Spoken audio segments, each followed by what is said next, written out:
Welcome to the STARS program, seniors taking active roles in society. And now, here's your host, ANITA FINLEY. Okay, my guest is Anthony Kulp, who is, he's just fantastic. And something he was saying to me, which I think is really important, is because he has had so many clients, he's been in real estate a long time, he's the friendliest guy, he's so smart. He's had people who've been leaning on him to do something about their animals, and we were just talking about that. And he actually wrote about 4 pages about how you get your animals into condos. And so I have been putting it into the magazine because everybody wants to know it. And you were just saying to me something. Yeah, there's more and more lawsuits that are being won by tenants or buyers into condos. But once you get in, you have to be sensitive to your neighbors. If your dog is barking all the time, especially when you're not there, you have to do something about it. If you have to walk the dog in designated areas, and please pick up after your dog. It's just the right thing to do. Plus, it spreads disease if there's waste left on the ground for other dogs. So if you're having a problem with an association, which I find are not aware of the latest laws and the lawsuits that have been won, do your research. In the article, there's many links that you can refer to.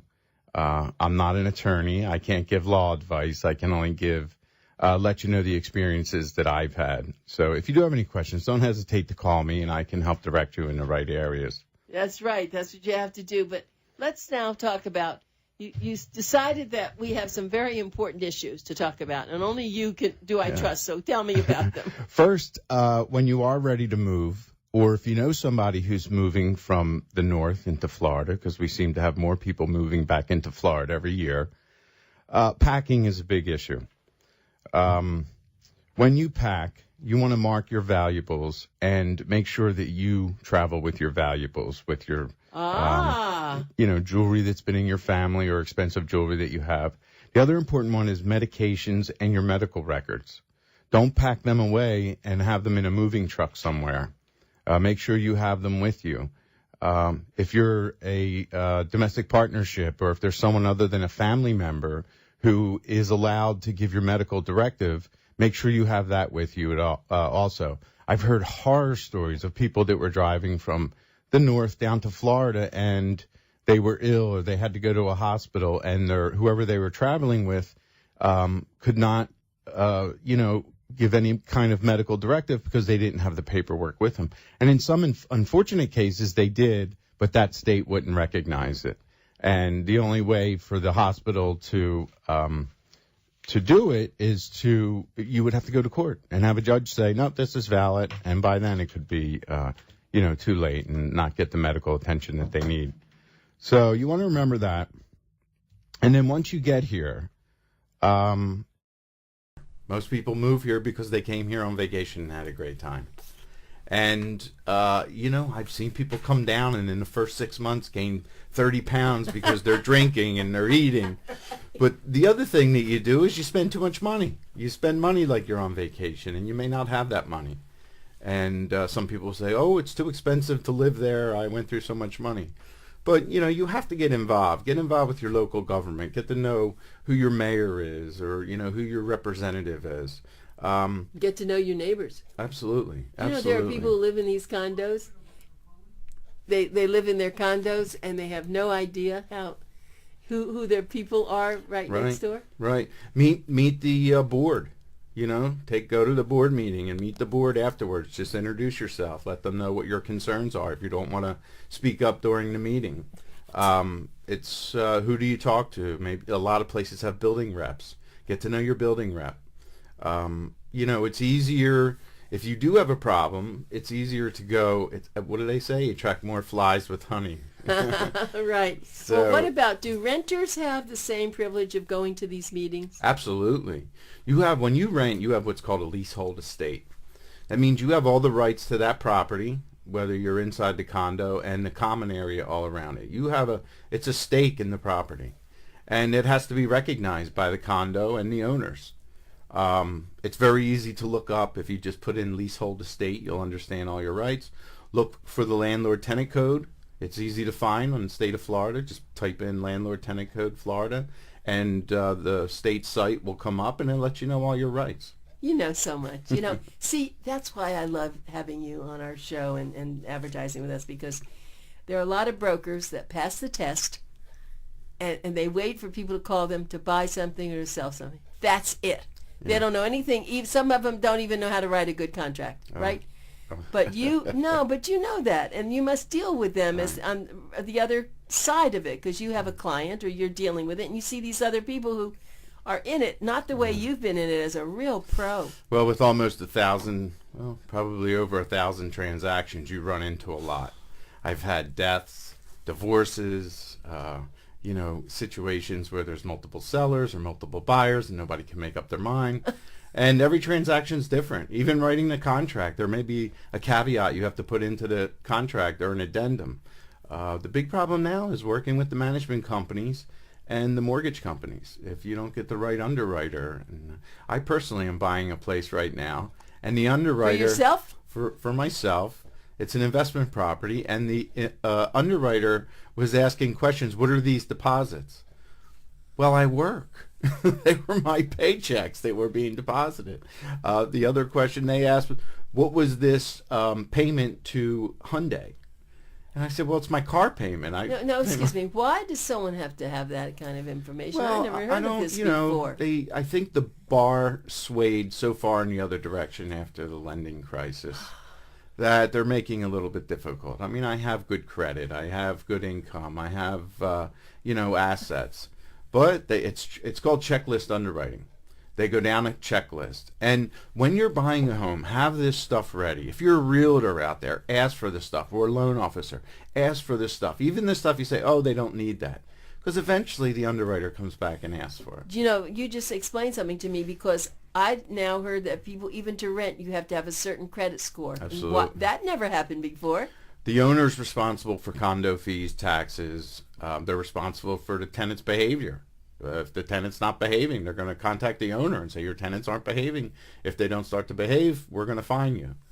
And tenants, they want to make sure they're getting the right tenants. Criminal records is a big thing. I mean, there was one woman she was arrested in the early 70s for some protest march, and she was taken in. It was a minor offense. And it popped up. A lot of records prior to computers you don't see.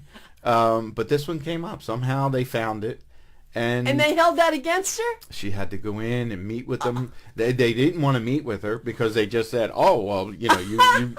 This is one of your clients, right? So you have to take care of it. And so we asked if she could meet with them and explain what happened. And, they finally said, okay. I think it was against the Vietnam War, which she was I can't even believe you're telling me this. Oh, yeah.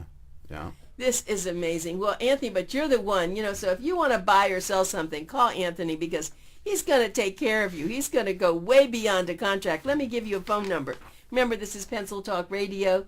Get your pencils out, and I'm going to give you his phone number. It's 954-815-9048. 954-815-9048. That's Anthony Kulp, K-U-L-P, and he has a real estate company. He'll go anywhere. You will buy or sell. I mean, you will help someone buy or sell anywhere in South Florida, or you predominantly like Broward County? Palm Beach, Broward County, Northern Dade. I don't travel too far into Northern Dade. Right. Well, that's that's kind of river. I always call it I-95 the river of cars. Well, if you're a real estate agent, sell what you know. Yeah, you're right. Sell don't what go you into know. areas you don't know the area. Good advice. You don't know what the local rules are and regulations and stuff like that. It's you're just looking to get your broker into trouble. But you're actually I want to go back to the condominium associations. They're all the same, are they? I mean, don't they have to all adhere to the same rules of the state, or are they separately based on their location? Well, they do, but it's very difficult to take it's typically the management companies. It's very difficult to take them to the state. It's a lot of time and effort. I just, sent an email to the top attorney for Broward County, and it was on a Saturday, and he responded right away. I was very surprised. And I told him I was having a problem with this management company. They were asking questions about an emotional support animal, which were invasive, and they weren't allowed to ask. And it was an attorney that was asking the questions. And so I contacted the Broward attorney, and he said, well, if you're having a problem, call us back if it does, if it's not rectified.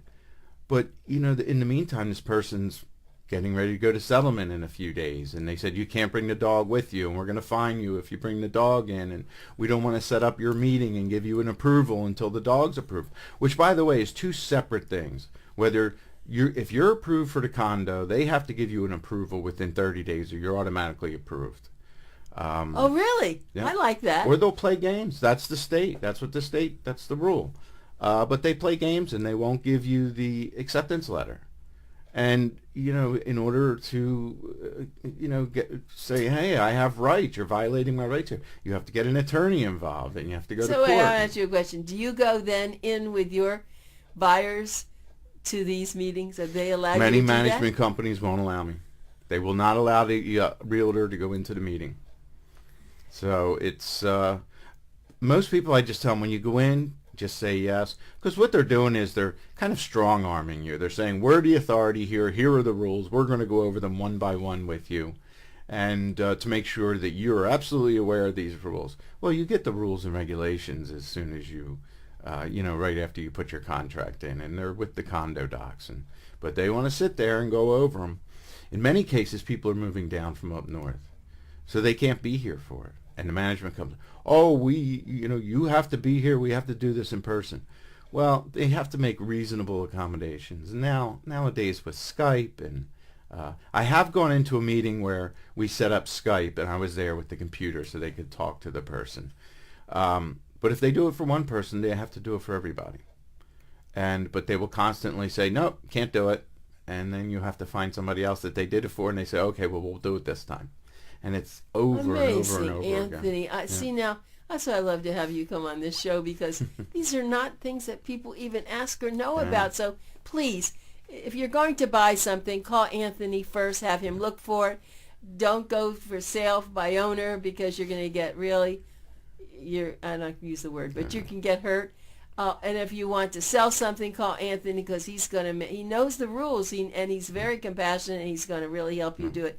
I'd hate to go against you if I were a condominium association person, because you do know the rules, and you're going to hold fast to them. And when you're putting those applications in, make sure you give them everything they're asking for, even if it's something you think is invasive. In most cases, they're not sharing it with anybody, and they destroy it afterwards. But, if they ask for it, give it to them, because it'll hold up your acceptance. And if you don't have the acceptance letter, you can't settle.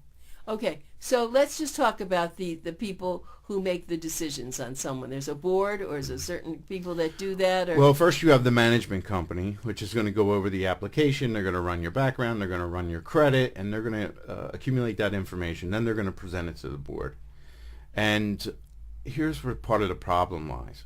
People on boards are not educated on what the law is. And you have no way of fighting them. And, I wanted to stop you to where you said some of them are uneducated. Don't even talk about the other things. Some of them are not the nicest people, unfortunately. You know that. Yes, you know how it is. People like power. There are certain people who like power. I just had a settlement at a condominium where the husband was the president. The wife was not on the board. But if you wanted to talk to the president, you had to talk to her first. And she would filter the questions. And she ran this condo like it was an apartment building and they were the owners. And she would do things and then lie about it. Oh, I didn't do that. I don't know what you're talking about. And it was pretty difficult. And if she didn't like you, and my client was moving out because she didn't like him and she made his life miserable. And he had to move. Oh, that's horrible. But you couldn't do anything about that, could you? Nothing. Wasn't worth it, was Nothing. It's an attorney, court case, and even, you're going to go in and you're going to win, and the judge is going to say, don't do this anymore, and most likely she'll do it all over again. Amazing. Yeah. Okay, so then, I'm sorry, I just had to ask you that. So if you're if you have a problem with someone on the board, because what the board, it does consist of people who even want to do it. A lot of people who are perfect for it won't do it because it's a pain. Right. So you're They saying... get frustrated. Yeah. They get frustrated and they get off the board. Okay, so these are people who just decide that they'll be on the board and they get it to play games, I guess, right? Right. They want everybody to live by their standards. So they make it difficult. Oh, boy. Well, so that's the other part of the real estate game that you don't get And if you're involved in. selling your home, have those documents ready, have the budget ready, have all the declaration and everything together so that the new buyer can get it right away and look over it. Maybe there's something that there's a rule that they can't live with, or it'll say no felons and or just no pickup trucks. A lot of people drive pickup trucks, and a condominium may say no, you can't have a pickup truck in our parking lot. So have them ready. Don't wait 15, 20 days to present them to a buyer, because, there's 15, 20 days wasted your time, wasted the buyer's time. So make sure you get that information together. And so you, as the broker representing that person, will read the documents for them, because a lot of them, they're not going to read that I'll look stuff. over them. I'll point things out, but I'm not an attorney. I can't go into detail. No, but at least they have a pickup truck. Yes. Yeah, something like that. I mean, there'll be things that you said, you sure you want to do this because it's this, right? Right. The one thing about living in condos, because I do live in one, and the people have to be very careful about when repair people can come in, because usually it's only on weekdays. Very restricted. Or when you're going to move, you have to have everything arranged, and then you have to give a deposit in case there's some, something gets destroyed. If you have a piano, forget it. You don't want to move you better the check condominium. with all the neighbors before you move in. Say, I have a piano. I practice between 1 and 2 every day. You're kidding. Absolutely. Neighbors Don't see move that into piano. a condo. Move into a private home. Well, no, condo living is great. I don't want to scare anybody. No, I live in into a condo. I agree with you, but that's kind of silly. Yeah. I I live in a condominium myself. So. But see, we all hear noise outside too, so it's not just inside. Trucks go by or motorcycles go by or things, but It takes about a year adjustment for somebody living in a single-family home to move into a condo. Whether it's the people above them, they can hear noise. I have one client who moved into a condominium, and the woman upstairs drags the kitchen chair across the tile every morning. Every time she gets up, she moves it, and it drags. And that dragging noise on the tile is louder on the below. But isn't it because there's certain flooring that should have been put in that alleviates that? Correct, That's why they're so correct. careful when you're going to be putting tile, that the management wants to make sure that everything is done properly. He even went upstairs and gave her felt pads to put on the chair and said, can you put these on your chair? And she wouldn't do it. Is that She right? wouldn't do it, right. Well, people who are listening, that's a very good point. Now, I tend to take a chair, not every morning, but there are signs of chairs I move. And I never think about, and I'm on the 7th floor, that maybe someone, on the 6th floor could be annoyed, so I could pick up the chair and walk it across. Thank you for telling me that. Roller bags are another one. A lot of people here travel, and they get up very early in the morning to catch a flight. And they take that roller bag and they go across. Oh, this is funny. And it's click, click, click, click, click, click, click. Oh, this is really funny. You're right. Of course, they'll hopefully only travel once a month or once a year, right? Well, the same gentleman has flight attendants who live above him. Oh, my goodness. 2 flight attendants. So they're constantly coming and going with these roller bags. Oh, you do have a lot Hopefully of he's not stories. listening. I don't want you to run out of time because you wanted to talk about the casino. Well, I want to talk quickly about okay. mobile home parks. Oh, okay, yes, it's mobile a home parks. big issue right now. Mobile home parks are privately owned, whether it's by a business or a single person. When you move into a mobile home park, understand what you're buying and what you're leasing. Most likely you're buying the mobile home, and it could be a double wide, a triple wide.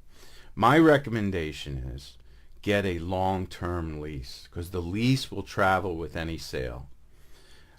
Currently, I think the maximum in Dade County is $2,500. It may be $5,000, but I'm pretty sure it's $2,500 that they're going to give you for your mobile home. and you can't move it out of there because no other park will take you. The only way you can do it is if you buy a piece of ground and put it on a piece of ground. It's very expensive. A lot of people who've been in mobile home parks have lived there for a long time. They may have moved in when it was $250 a month. Well, now they're ranging around $600. So it's can become a pretty expensive place to live. Now they're very strict on the rules and regulations, which is good. But buyer beware. I mean, if you move into a park and they won't give you a long-term lease, you could be there 3 years. Some people pay over $100,000, almost $200,000 for a nice double wide in a great park. But if they're giving a 5-year lease, they may say, well, we sold the park and we're not going to renew your lease, and you can't move the mobile home, and you're out really of your money. Stuck. Yeah, and it's the horror stories that you hear anymore. And a lot of these are being bought and developed. So just, really be aware when you're buying it, and really ask a lot of questions. Or hire Anthony Kulp to be your master guide, whether you're buying or selling, and he'll tell you these things. The things he's sharing with us on the radio right now, he knows. I mean, he's been doing this. Okay, Anthony, let me just give your phone number one more time. I think it's important. It's 954-815-9048, right? Yep. Okay, I got it. Okay, so now tell us about the casino. So, big news for the Isle Casino across from Palm Air, where I live, and I do sell a lot of condos there. A company called the Cordish Companies is going to develop the 230 acres that is there. As a casino? Well, the casino's already there, but their first phase of what they're going to do is develop the land. Developing the land, they're going to put in a lake, a huge lake. It's called a crystal lake, and it is filtered, and you can swim in it. And they're going to put in the beach and around. Really? On Tuesday, they came to the Skolnick Center, which is right in Palm Air, and the people who came out who had concerns or wanted to know what was going on, it was standing room only. The biggest crowd the Skolnick Center ever had. And they have a huge auditorium and stage there. Wow. So they introduced themselves. I was so impressed. I have been in construction since I was 14 years old. I'm almost 55 now, and I was just blown away. I thought that they would cover every square inch of the property with buildings, and they didn't. They left over half of it open space. That's anybody can come in. They're building a little town center. They're putting in high-end condos. They're building the hotel. They're going to enlarge the casino. They're putting in a convention center. This is going to be one of the nicest properties being developed in South Florida. It's going to be so unusual. They're trying to have a Bright Line stop right there in the community, because they do border the tracks. It's going to be unbelievable. So it's called the Cordish Companies. You can go on their website and spell that. Cordish. I was impressed with the company. Over 100 years they've been in business. They have the developments on their website. The developments that they do are outstanding. And the great thing about this, they're not what's called a turn and burn builder. They're not building it, selling it off, and moving on to the next thing. They build it and they manage it, which is really important, because if they're managing a property and it fails, that's going to affect all their properties in the future. So did they have to buy the Isle? I'm not. I think it's a lease. I'm not really sure. That property is privately owned. It's the racetrack, the Pompano racetrack. So they have some sort of agreement. I'm not privy to that. Mm-hmm. People had concerns about the environmental impact. Well, if over half of the space is open space with a lake, and they're putting in a park and a walkway, and and also great. Building today, the environment is pretty much the number one concern with any area. So they have to do environmental impact studies, and there's a lot to go into it. The other thing is, this is a fluid construction, what they're doing. They may see that they need more retail and restaurants. They may see that they need more living and condos. They're saying that it's going to be a 10 to 12 year build out. Wow. So it's a great thing. Thousands of jobs. Some of these jobs are pretty well-paying jobs. And is this good for the people who live now in Palm Air? Oh, it's outstanding for the people who live in But Palm are Air. you going? But you'll be selling some of those properties too. That's going to be very good for you. Absolutely. Oh, it's a great. Are you going to move over there? No, I'm in Palm Air now. I know it. And I just bought an investment property near because of this. Yeah. Oh, I see. Okay, that's great. Yeah. Well, you always bring there's such fresh news, and we're going to be putting another column in again. You saw that the vet wrote something like this in the last issue. That's why I didn't think I put you in. There was a thing in the last issue. That's why I think I eliminated yours, because he was saying a lot about what it takes, the differences of what someone thinks that they can have for a dog or not. Anyway, Anthony, you did it again. You come in here, you look so great, and you're so smart. I love having you on our show with us. Well, people can't see on Facebook, but I'm wearing shorts right now. Yeah, I know. Yeah, you look cute, though. No, you look great. So thank you very much, and I hope you have a great weekend.